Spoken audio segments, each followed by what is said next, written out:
left, right, left, left, left, right, left, left, left, left, right, left.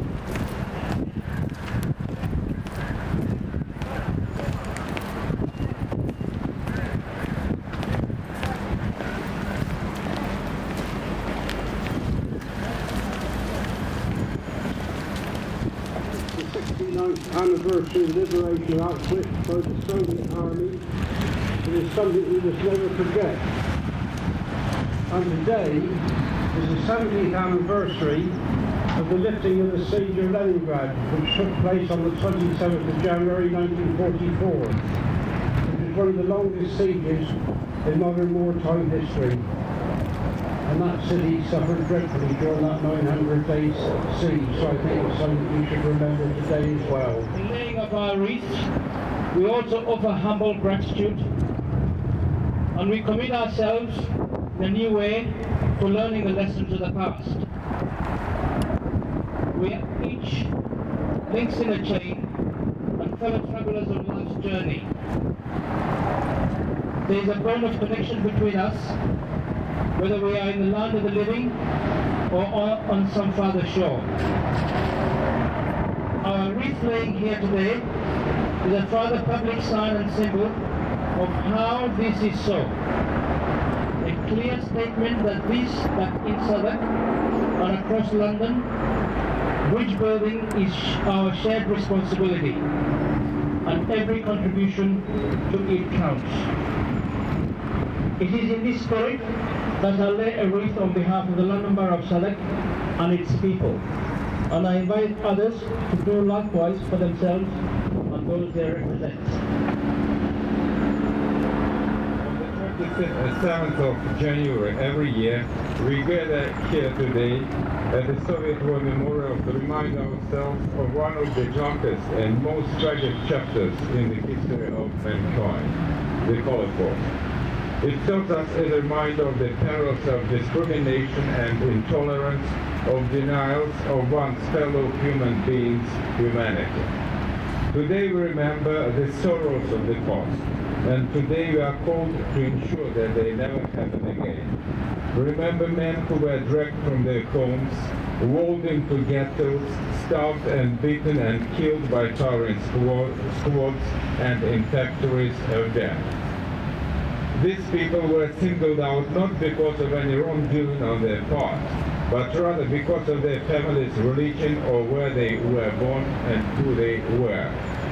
In remembering the Holocaust and condemning the atrocities committed there, we renew every year our condemnation of all manifestations of intolerance, incitement, harassment, or violence against individuals and entire communities wherever they occur.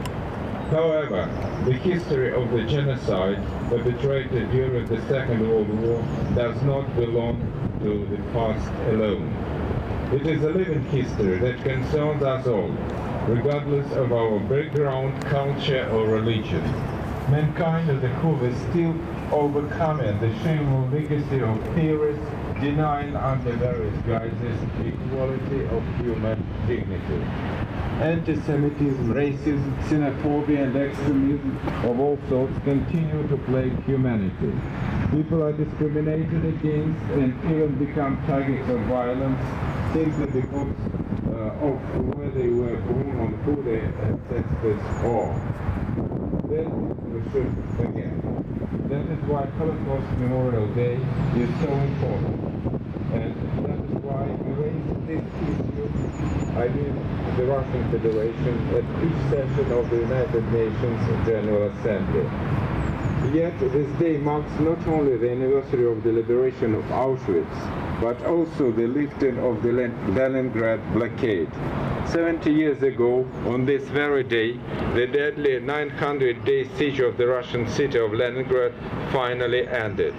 It shows that in the territories of the Soviet Union occupied by Nazi Germany, or within the reach of Luftwaffe, Holocaust was part of a much broader tragedy. Today our goal remains the same, to make the world a safe place for us all, to live, work and raise our children irrespective of who we are. little in our family, my father used to tell us the story of how, having gone to France in the British Expeditionary Force, he and his comrades had to flee out of Brest with the Germans coming into the city as they were leaving. If they had been captured, I guess they would have been put in a prisoner of war camp, but they probably would have survived. When my younger brother, who was in the Queen's Dragoon Guards, was posted to Bergen-Belsen, I understood much better than I'd ever done before what fleeing for your life really meant. And as we remember today the Russian liberation of Auschwitz and the British liberation of Bergen-Belsen, and we think of the theme of the Holocaust Memorial Day, which is of journeys, it's very difficult to accept for those who have personal experience here to realize what terror there must have been as people were forced to make journeys from which they would almost certainly never return. It's a tribute to the survivors and those who lost their lives and those who came to Britain, either in the Kindertransport or elsewhere, that we have since 2001 marked Holocaust Memorial Day.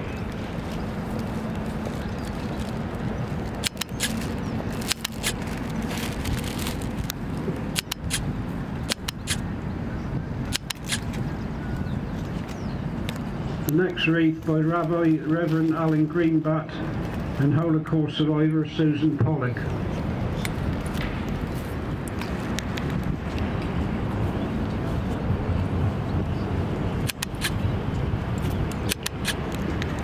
Holocaust survivors Avram and Vera Schofield.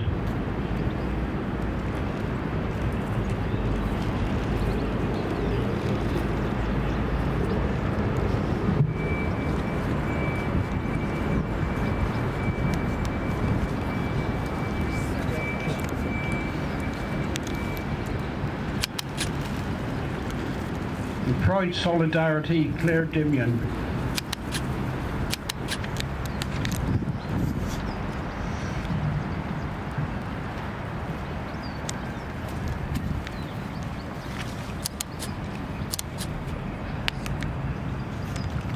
We now move to the Soviet War Memorial.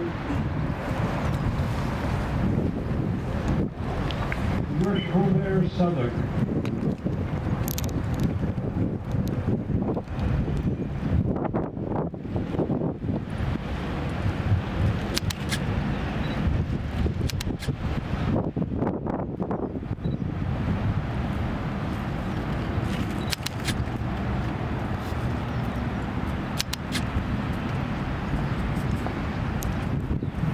Right Honourable Simon Hughes, MP.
They grow not old, as we that are left grow old.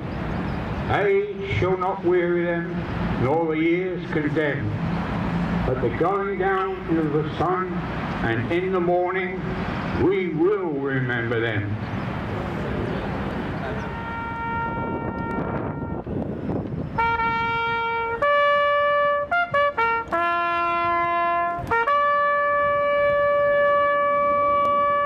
The next event will be on May the 9th, which is the Remembrance Day of the Republics of the former Soviet.